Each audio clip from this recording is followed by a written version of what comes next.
A very warm welcome to all of you on your YouTube channel Nothing Say Everything. Today I am going to teach you animal behavior. Before starting animal behavior, I would like to introduce you human behavior. Without wasting any time, please let's concentrate. 100% your concentration should be on your mobile screen or laptop screen on which platform you are watching my video. Okay, so please it's my humble request. इतना आसान बना दिया हूं animal behaviour को कि आपको घबराने की जरूरत नहीं है। दिल की तख्ती पे, जहन की मेमोरी में मैं ऐसा सेव करा दूंगा कि एनिमल बिहेवियर जिंदगी में कभी भूलेगा नहीं, एकदम क्रिस्टल क्लियर हो जाएगा। लेकिन एनिमल बिहेवियर पढ़ने से पहले बेहतर यह है कि थोड़ा सा हम ह्यूमन बिहेवियर के बारे में जान लें, क्योंकि हम ह्यूमन हैं, आप ह्यूमन हैं, तो ह्यूमन के बारे में जानना बहुत आसान हो जाएगा। उसके बाद में कनेक्ट कर देंगे एनिमल बिहेवियर, आपको समझ में सब कुछ आ जाएगा। समझ में आ रही बात? क्योंकि यार इंसान को भी अपना बिहेवियर जानना चाहिए ना। एनिमल बिहेवियर क्यों सिलेबस में है, इसको पढ़ना जरूरी है, लेकिन इसको पढ़ने से पहले थोड़ा सा इंट्रोडक्शन ले लें। देखिए, जिस तरीके से आप मेरे पास आए कि और अमानत सर क्या हालचाल है, स्टूडेंट है तो अलग बात है, वो अलग लहजे में बात करेगा। कोई मेरा दोस्त है, आता है, अमानत जी ये बताइए आप ठीक ठाक हैं? हम मोबाइल चला रहे हैं, कोई भाव ही नहीं दे रहे हैं। पूछता है पूछने दो, नहीं भाव दे रहे हैं, और फिर पूछता है अरे यार भाई आप ही से पूछ रहे हैं, ठीक ठाक हो? हम कहते हैं हाँ यार ठीक है। फिर वो कुछ देर बैठा रहता है, पूछता है कि यार पढ़ाई क्या चल रही है, क्या कर रहे हो, कहाँ पढ़ा रहे हो, या कुछ भी मेरे बारे में पूछता है। मैं उसे इग्नोर करता हूँ। एक दिन आता है मैं उसे इग्नोर कर देता हूँ, दूसरे दिन आता है फिर मेरा हाल पूछता है, बेचारा हाथ मिलाता है, सलाम करता है, नमस्ते करता है, प्रणाम करता है, कुछ भी करता है, मैं रिस्पॉन्स ही नहीं देता हूँ। तीसरे दिन भी आता है, मैं रिस्पॉन्स नहीं देता हूँ। क्या फिर वो चौथे दिन मेरे पास आएगा? चाहे कितना भी करीबी दोस्त क्यों ना हो, चौथे दिन कहेगा अरे उस निकम्मे के पास जाना बेकार है। उसका हाल पूछो तो अपना हाल तो बताता नहीं, मेरा हाल क्या पूछेगा? ऐसे लोगों के पास जाना ही बेकार है। अब वही आदमी आपसे मिला और आप कह रहे हैं यार अमानत सर बहुत बढ़िया पढ़ाते हैं, अमानत सर ऐसे हैं वैसे हैं, बहुत अच्छे हैं, खूब तारीफ के पुल बांधे हैं मेरे आप। और जिस बंदे को हम इग्नोर किए हैं उस बंदे को मिर्ची लगेगी, गुस्सा आएगा, और क्या बोलेगा पता है? बकवास बंद कर, अपनी बकबक बंद कर, कुछ भी कह ले, अमानत सर का बिहेवियर अच्छा नहीं। किस बेसिस पे कहा? सिर्फ मैंने उसको इग्नोर किया था। अब बिहेवियर बहुत अंदाज में हो सकता है। आप अपने माँ बाप से बिहेव कैसे करते हैं, अच्छा करते हैं, बर्ताव बुरा करते हैं, आप रिश्तेदारों से कैसा बिहेव करते हैं, आप अपने दोस्तों के साथ कैसा बिहेव करते हैं, अलग अलग जगह पर, यानी एवरीथिंग। तो एनिमल बिहेवियर को डिफाइन किया जा सकता है ह्यूमन के रेस्पेक्ट में, ह्यूमन बिहेवियर को all the activities done by an human being और अ ह्यूमन बीइंग। एन नहीं रहेगा क्योंकि जब इंग्लिश में क्या पढ़ाऊं, लेकिन बता देता हूं, अब आ गया है ए और एन का मैटर। तो अगर वॉवेल से कोई वर्ड स्टार्ट होता है तो उसके पहले हम क्या यूज करते हैं? एन का यूज करते हैं। अगर कॉन्सोनेंट से स्टार्ट होता है तो उसके पहले हम ए का यूज करते हैं। आर्टिकल है ये। तो सुनिए, all the activities done by a human being in their life span from birth to death is known as human behaviour, जैसा कि आप सुने होंगे, कोई बचपन के लाइफ को सब इग्नोर कर देते हैं, लेकिन जैसे ही जवान हुआ, अब मैं बड़े अच्छे से बात कर रहा था, बड़े अच्छे से बिहेव कर रहा था लोगों के साथ, लेकिन जैसे ही हमारी उम्र 60 साल की हुई है ना, कोई अच्छी बात बोलता है हम उसको हड़काने लगते हैं, डांटने लगते हैं, फालतू में उल्टी सीधी बात बोलने लगते हैं। समझ रहे हैं उल्टी सीधी बात का मतलब? यानी बुढ़ापा वाला असर आ गया है। यानी अब कोई मेरे बारे में बात करेगा तो कहेगा यार ये पहले बहुत अच्छा रहन, अमानत सर जब जवान रहन बहुत अच्छा रहन, लेकिन जब से बुढ़ा था मरे कगार पावत था, इनके बिहेवियर एकदम से खराब हो गया, एकदम बेकार बिहेवियर हो गया। समझ में आ रहा है? यानी जन्म से लेकर डेथ तक जो कुछ भी हमने किया वो हमारा बिहेवियर था। जवान थे तो बिहेवियर कुछ और था, बूढ़े हुए तो बिहेवियर कुछ और है, जब बचपन में थे तो बिहेवियर कुछ और था। बात समझ में आ रही है? अभी सारी चीजें समझ में आएगी, टेंशन मत लो। तो एनिमल बिहेवियर को हम डिफाइन कर सकते हैं all the activities done by an organism in their life span. Life span का मतलब फ्रॉम बर्थ, जन्म से लेकर मृत्यु तक, all the activities done by an organism in their life span is known as animal behavior। Animal behaviour समझ में आ गया? अभी समझ में आएगा डिटेल में। देखो, एनिमल बिहेवियर की स्टडी इथोलॉजी के अंतर्गत की जाती है। इथोलॉजी क्या है? Ethology is the branch of science. आप पेन और रफ लेके बैठिए, एक बेहतर नोट्स आपकी बनेगी। मैं जब बोलूंगा, डिफाइन करूंगा चीज़ों को, तो आसानी से बोलूंगा, आराम से बोलूंगा, और आप वीडियो को पॉज करके या रोक के थोड़ी देर आप लिख सकते हैं। मैं आराम से बोलूंगा। तो इथोलॉजी क्या है? Ethology is the branch of science. Ethology विज्ञान की वह शाखा है। Ethology is the branch of science which deals with the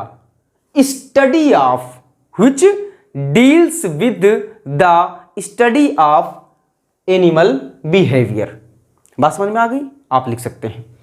तो इथोलॉजी विज्ञान की वह शाखा है जिसके अंतर्गत हम एनिमल बिहेवियर की स्टडी करते हैं।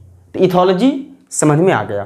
तो इथोलॉजी दो टर्मिनोलॉजी से मिलकर बना है, दो टर्म से मिलकर बना है, ग्रीक वर्ड से ethos and logos. The meaning of ethos is character और habit and the meaning of logos is study. Are you getting my point? है ना? तो एनिमल बिहेवियर को ऐसे भी डिफाइन किया जा सकता है, according to the term ethology the animal behaviour can be defined as the study of the character or habit of animals is known as animal behavior। अलग अलग तरीके से डिफाइन किया जा सकता है। ठीक है, बात समझ में आ रही है? यानी कैरेक्टर या हैबिट की स्टडी को, कैरेक्टर या हैबिट की स्टडी को कहते हैं बिहेवियर। अगर एनिमल के रेस्पेक्ट में है तो एनिमल बिहेवियर, ह्यूमन के रेस्पेक्ट में है तो ह्यूमन बिहेवियर। बात समझ में आ गई? तो अब देखते हैं हिस्ट्री ऑफ एनिमल बिहेवियर, यानी एनिमल बिहेवियर का इतिहास क्या रहा है। हर चीज का इतिहास होता है ना? इतिहास होता है ना, क्योंकि ये पहले कैसा था, आज कैसा है। समझे बात? जैसे कि हम पढ़ते आए हैं मौर्य साम्राज्य, मुगल साम्राज्य, अंग्रेजों का साम्राज्य, जो कुछ भी था। ठीक है, मैं हिस्ट्री का स्टूडेंट नहीं हूँ, बट आप सुने होंगे medieval history, ancient history, modern history वगैरह वगैरह। तो हम देखते हैं कि एनिमल बिहेवियर की हिस्ट्री क्या रही है। तो सबसे पहले एरिस्टोटल 372 बीसी में अपनी बुक, उन्होंने एक बुक लिखी थी हिस्टोरिया एनिमलियम। तो सबसे पहले firstly Aristotle wrote about animal behaviour in his book Historia एनिमलियम।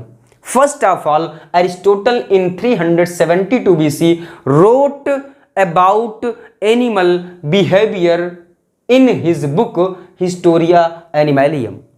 Historia Animalium अपनी बुक में, यानी अरिस्टोटल की बुक थी, जिसमें ये एनिमल बिहेवियर के बारे में सबसे पहले कुछ लिखा, बताया, दुनिया को जताया कि एनिमल बिहेवियर भी कोई चीज़ एग्जिस्ट करती है इस दुनिया में, इस धरती पर। उसके बाद में विलियम हार्वे के रिगार्डिंग मैं दो इंपॉर्टेंट क्वेश्चन आपको बताना चाहूँगा जो इस टॉपिक से हट के है। William Harvey is William Harvey जो है एक बहुत अच्छे वैज्ञानिक, यानी बड़े वैज्ञानिक हैं, जिनको फादर ऑफ एंजियोलॉजी कहा जाता है। तो ये बहुत पेट क्वेश्चन है कॉम्पिटेटिव एग्जामिनेशंस का कि विलियम हार्वे ने किस चीज़ की डिस्कवरी की थी। तो आप कहेंगे कि सर्कुलेटरी सिस्टम। समझ में आई बात? दूसरा क्वेश्चन ऐसे बन जाता है, who is the father of angiology. तो एंजियोलॉजी ब्लड सर्कुलेशन की स्टडी को, समझ रहे बात, ब्लड सर्कुलेशन की स्टडी को, सर्कुलेटरी सिस्टम की स्टडी को कहते हैं एंजियोलॉजी।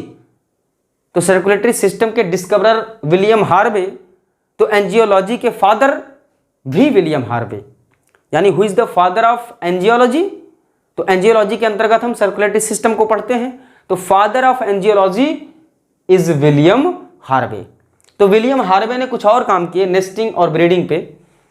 विलियम हार्वे ने इनके बाद दूसरे नंबर पे जो कुछ भी बताया, यानी क्या बताया, nesting and breeding behaviour of many birds, यानी नेस्टिंग घोंसला बनाने की कला, प्रकृति, बिहेवियर और ब्रीडिंग, कैसे वो ब्रीडिंग करते हैं, इस पर उन्होंने कुछ चीज़ें लिखी और दुनिया को बताई, हमें बताई, सबको बताई, ठीक है। बर्ड्स 1650 के आसपास, ठीक है। डार्विन, उसके बाद डार्विन, देखिए बहुत से साइंटिस्ट आए, छोटी मोटी बातें कहते रहे, लेकिन जो इंपॉर्टेंट है, मुख्य हैं, है ना, उनके बारे में मैं आपको बता रहा हूं। तो Darwin is also known as the modern ethologist. Ethology का मतलब जिसके अंतर्गत एनिमल बिहेवियर को पढ़ते हैं, तो मॉडर्न इथोलॉजिस्ट मतलब आधुनिक इथोलॉजिस्ट कौन है? डार्विन हैं।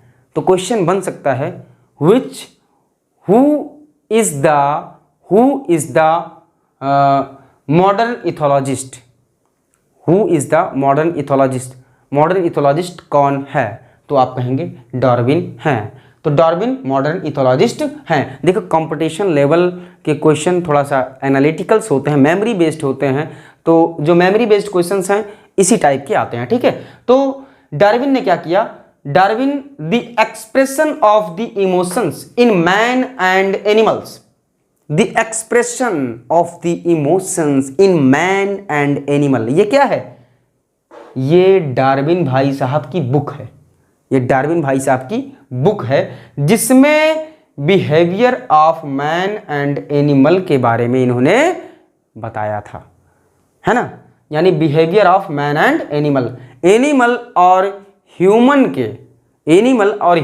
के बिहेवियर को इन्होंने अपनी book the expression of the emotions in man and animal, यानी इमोशंस का एक्सप्रेशन, इसका नाम ही है, सुनो, मैन एंड एनिमल, यानी मैन एंड एनिमल में जो इमोशंस के एक्सप्रेशंस हैं उसका नाम ही है बुक का, समझे बात।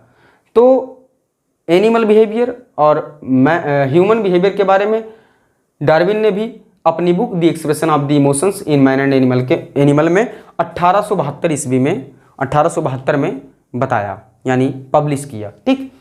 सम अदर साइंटिस्ट, इसका मतलब क्या है, कुछ और वैज्ञानिकों ने बहुत अहम भूमिका निभाई है, मतलब अहम भूमिका निभाई लेकिन बहुत अहम नहीं, जो आपके एग्जाम पॉइंट ऑफ व्यू से इंपॉर्टेंट हो। तो आप अगर डिस्क्रिप्टिव एग्जाम देंगे उसके लिए भी सफिशिएंट नोट है, और अगर आप किसी कंपटीशन की तैयारी कर रहे हैं फिर भी आपके लिए सफिशिएंट नोट्स है, ठीक है। आइए आगे देखते हैं types of animal behaviour. Animal behaviour कितने प्रकार के होते हैं? एनिमल बिहेवियर भैया द्वितीय प्रकार के होते हैं, एक इन्नेट बिहेवियर, एक एक्वायर्ड बिहेवियर। तो इन्नेट बिहेवियर क्या है? पहले इसके अलग अलग नाम है, इन्नेट बिहेवियर या स्टीरियोटाइप्ड बिहेवियर या इनहेरेंट बिहेवियर या इनबॉर्न बिहेवियर। स्टीरियोटाइप्ड, इनहेरेंट या इनबॉर्न बिहेवियर, यानी इन्नेट बिहेवियर को इतने नामों से जाना जाता है, और एक्वायर्ड बिहेवियर को लर्नड बिहेवियर भी कहते हैं। बहुत आसानी से चीजें समझ में आएगी। देखिए इन्नेट बिहेवियर, सोचो जरा, सोचो, मतलब जो चीज जन्म से हो, यानी जो बिहेवियर, कहते नहीं जैसे कोई बदतमीजी कर दे, कोई हरकत कर दे, कोई बहुत बड़ी गलती कर दे, कोई नादानी कर दे, तो दुनिया वाले कहते हैं, क्या कहते हैं? अरे इसके माँ बाप ही नालायक थे तो ये कितना लायक हो जाएगा, इसके माँ बाप का ही बिहेवियर अच्छा नहीं है तो इसका बिहेवियर अच्छा कैसे होगा। यानी माँ बाप के जो जीन्स हैं वो कैरेक्टर्स अपने उसके बच्चे में गए, यानी माँ बाप के जीन्स के ज़रिए थ्रू बच्चे में माँ बाप के कैरेक्टर्स गए। यानी जिस तरीके से अगर कोई बच्चा गलती करता है तो ब्लेम माँ बाप पे भी लगाया जाता है, अरे इसके माँ बाप ही नालायक हैं, इनके माँ बाप का ही बिहेवियर अच्छा नहीं है तो इन बच्चों का बिहेवियर क्या अच्छा होगा। बात समझे? इसलिए कहीं भी रहो तो बिहेवियर अच्छा दिखाओ, अच्छा शो करो, नहीं तो अपने बिहेवियर की वजह से आप अपने माँ बाप को भी गालियाँ दिलवाते हो, ठीक है। हमेशा आप थोड़ा सा अच्छा बिहेव करें लोगों के साथ, शफ़क़त के साथ, प्यार से पेश आएँ, ठीक है। तो एनिमल बिहेवियर देखिए, इन्नेट बिहेवियर मतलब जन्म से, जो चीज़ जन्म से हो, जो चीज़ जन्म से हो, यानी पैदा होने के बाद ना सीखे, वो माँ के पेटवे से सीख के आया हो। बात समझना, यानी माँ के पेटवे का मतलब क्या है पता है? यूटेरस। बच्चा देखो पेट में नहीं होता है, बच्चा यूटेरस में होता है। अगर पेट में होगा तो डाइजेस्ट हो जाएगा, डाइजेस्ट होकर के क्या बन जाएगा? लैट्रिन बन जाएगा, ठीक है। तो पेट में बच्चा नहीं होता है, यूटेरस में बच्चा होता है। आप साइंस के बच्चे हैं और सही चीज़ें बोला करें, ठीक है। सुनिए, तो इन्नेट बिहेवियर जो जन्म से हो, जन्म के बाद ना सीखे, वो पहले से उसका बिहेवियर तय हो कि वैसा वो चीज़ करेगा, वैसा वो 100% करेगा। कोई दुनिया की ताकत उसे रोक नहीं सकती, इननेट बिहेवियर को बदल नहीं सकती, है ना। इननेट बिहेवियर को कोई बदल नहीं सकता।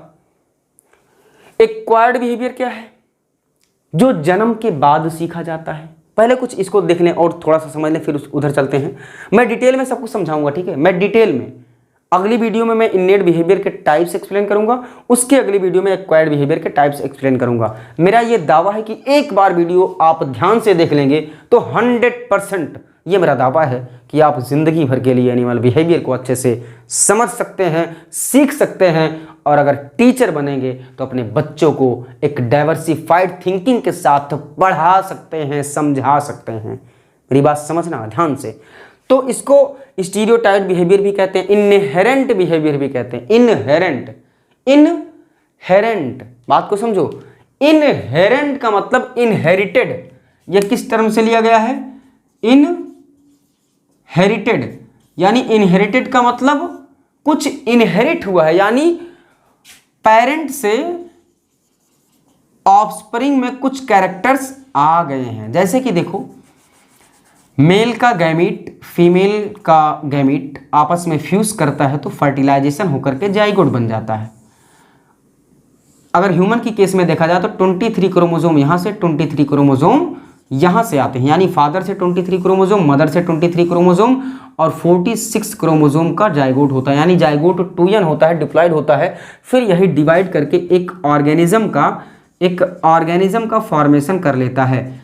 यानी अगर जो चीज इस जीन के साथ, यानी जो ये 23 क्रोमोसोम आए और सारे क्रोमोसोम पे जीन होंगे, अगर इस क्रोमोसोम यानी इस जीन के जो ये जीन आए मदर और फादर से, ये ऑर्गेनिज्म में प्रेजेंट हैं और जो बिहेवियर इन जीन के द्वारा कंट्रोल किया जाता है, जो भी बिहेवियर इन जीन के द्वारा, जो मदर और फादर से आए जीन के द्वारा कंट्रोल किए जाते हैं, वो सब बिहेवियर इननेट बिहेवियर के अंतर्गत आएंगे।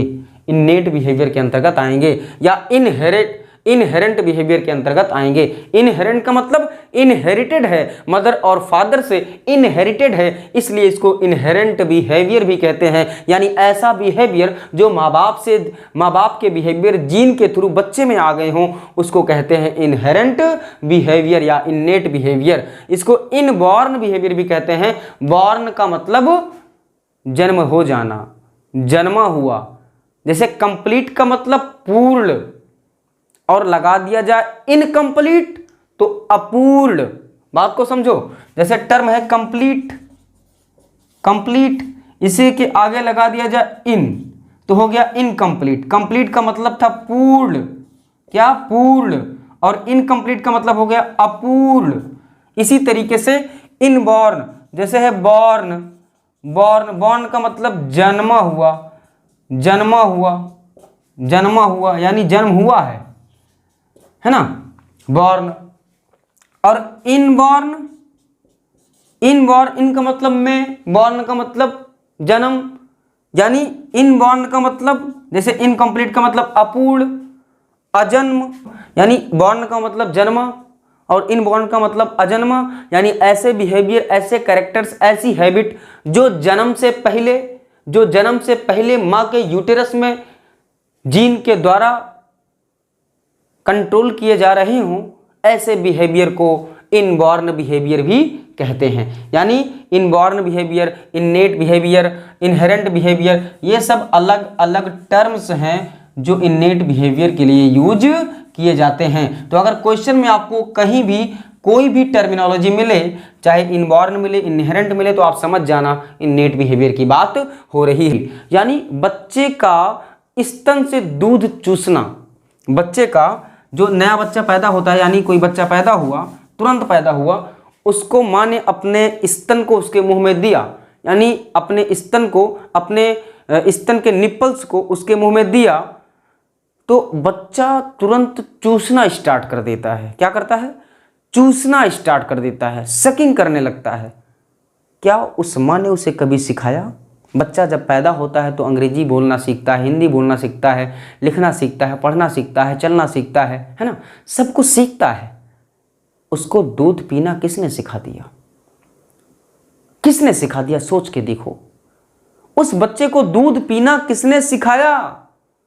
जब बच्चा पैदा हुआ उसे कुछ नहीं पता था, सिर्फ रोने के अलावा आवाज़ें फाड़ फाड़ के चिल्ला रहा था। जैसे ही माँ ने अपने स्तन को उसके मुंह में लगाया वो दूध चूसना स्टार्ट कर दिया, दूध पीना स्टार्ट कर दिया। किसने बता दिया? उसको उसके अंदर प्रेजेंट जीन ने बता दिया। और ये ट्रांसफर हुआ है कैरेक्टर पेरेंट टू ऑफस्प्रिंग, यानी बच्चे में ट्रांसफर हुआ है ऑफस्प्रिंग। बस ऐसे समझने के लिए लिख रहा हूं, समझ लीजिएगा, ठीक है। यानी पेरेंट से ऑफस्प्रिंग में ये कैरेक्टर ट्रांसफर हुआ है। अब उसको सीखने की जरूरत नहीं है, यानी वो जीन कंट्रोल करता है। जैसे ही वो स्तन को पाएगा वो चूसना स्टार्ट कर देगा, दूध निकाल लेगा वो, ठीक। बात समझ में आ गई? जैसे कि बर्ड बिल्डिंग अनेस्ट, जब चिड़ियों को अंडा देना होता है, अगर कोई चिड़िया घोंसला नहीं बना कर रहती है, फिर भी वो जब अंडा देना होता है तो घोंसला बनाती है, ठीक है, जरूर बनाती है। तो घोंसला क्या उसको कोई बनाना सिखाता है कि बेटा घास ऐसे पकड़ना, यहाँ से लाना, ऐसे फंसाना? नहीं मेरे दोस्त, मेरे प्यारे बच्चों, मेरे प्यारे हिंदुस्तानी चमन के फूलों, इन चिड़ियों को कोई सिखाता नहीं है, बल्कि इनके जीन के द्वारा ये हैबिट गवर्न की जाती है। यानी the habit of making nest और building nest is governed by gene present inside that और दोज बर्ड्स। यानी बर्ड्स के अंदर कुछ जीन मौजूद होते हैं जो पर्टिकुलर टाइम पे उन्हें स्टिमुलेट कर देते हैं, और वो बर्ड्स, वो चिड़ियाँ क्या बनाती हैं? घोंसला बनाती हैं। उनको कोई सिखाता नहीं, वो अजन्म से होता है, जन्मजात होता है, यानी जन्म से पहले जीन के द्वारा ये कंट्रोल किया जाता है। कैटरपिलर मेकिंग अ कोकून, यानी कैटरपिलर जो होता है जिससे रेशम का धागा बनता है, यानी क्या बनता है? सिल्क बनता है, जिसको सिल्क वॉर्म कहते हैं। ये क्या होता है? Caterpillar making a cocoon. यानी जब कोकून कैटरपिलर बनाता है तो क्या उसको कोई सिखाता है? नहीं मेरे प्यारे बच्चों, उसको कोई कैटरपिलर को सिखाता नहीं है, वो पहले से जीन के द्वारा कंट्रोल किया जाता है। यानी जीन के द्वारा, जीन के थ्रू वो कंट्रोल्ड हैबिट है, और ये हैबिट उसको किसी से सीखने की ज़रूरत नहीं है, वो जीन उसे खुद सिखा देता है कि बेटा कोकून कैसे बनेगा, बेटा तुम्हें दूध कैसे चूसना है, कैसे पीना है, बर्ड ए चिड़िया तुझे अपने घोंसले को कैसे बनाना है, नहीं तो तू अंडे देगी डाल पे बैठ के नीचे गिरेगा, फूट जाएगा और तेरी नस्ल वहीं पे तबाह हो जाएगी, ख़त्म हो जाएगी, बर्बाद हो जाएगी। इसके बहुत से बेनिफिट हैं। इन्नेट बिहेवियर क्या करता है? मोस्टली इसका काम है सर्वाइवलशिप को बढ़ा देना। सर्वाइवलशिप को बढ़ा देता है, यानी सर्वाइवलिटी को बढ़ा देता है, यानी जीने की उम्मीद को, जीने की जो हम बोल सकते हैं, क्या बोलते हैं, प्रोबेबिलिटी है, वो बढ़ जाती है। और एक्वायर्ड बिहेवियर क्या है? जैसे cycling, swimming, dancing, teaching, reading, writing, etcetera etcetera. समझ रहे बात? यानी साइकिलिंग क्या है? आपका जन्म हुआ, आपने सीखा, क्या दुनिया में आने के बाद सीखा। हो सकता है आप साइकिल सीखें, आपका बेटवा साइकिल सीखबे नहीं करे, आपकी बिटिया साइकिल सीखबे नहीं करे, वो सीधा हवाई जहाज उड़ाए। हो सकता है जमाना इतना डेवलप कर जाए 2050 तक कि घर घर में जहाज हो सकता है ना, घर घर में लोग उड़ेंगे, तो वो साइकिल से चलेगा? वो सीधा हेलीकॉप्टर में बैठेगा, कहेगा नहीं हमको साइकिल नहीं चलाना है, हम सीधा हवाई जहाज में बैठेंगे और खुद के हेलीकॉप्टर से कॉलेज में उतरेंगे। समझे बात? तो फिर वो साइकिल नहीं चलाएगा, ठीक है। तो साइकिल चलाना, हेलीकॉप्टर चलाना, गाड़ी चलाना, बस चलाना, ट्रक चलाना कब सीखता है आदमी? इस दुनिया में आने के बाद, पैदा होने के बाद सीखता है ना। लर्निंग है, कैसा है, क्यों है, किस तरीके का, मैं डिटेल में पढ़ाऊंगा इन नेट के बाद एक्वायर्ड, यानी 2 वीडियो इसकी और बनेगी। मैं यहाँ पे सिर्फ इंट्रोडक्शन दे रहा हूँ, और अगर आप इसको शॉर्ट में पढ़ें तो बहुत अच्छा नोट्स है ये, यहीं से आप चीज़ों को समझ, मैं यहीं पे सब कुछ पढ़ा सकता हूँ, कोई दिक्कत नहीं है, बट मैं सोचता हूँ थोड़ा सा एक्सप्लोर करके आपको पढ़ाऊँ। तो साइकिलिंग, स्विमिंग, डांसिंग, ये सब कोई भी जानवर, यानी कोई भी इंसान पैदा होने के बाद सीखता है। तो ये सब ह्यूमन के रिस्पेक्ट में है, ह्यूमन के रिस्पेक्ट में है। यानी ये सब स्विमिंग, डांसिंग, टीचिंग मैं समझाने के लिए लिखा हूँ, लेकिन एनिमल के रेस्पेक्ट में एक्वायर्ड बिहेवियर, यानी लर्नड बिहेवियर, जो याद किया गया बिहेवियर है, वो सब चीज़ें मैं डिटेल में आपको समझाऊंगा। Lots of thanks for watching my video from deepest part of my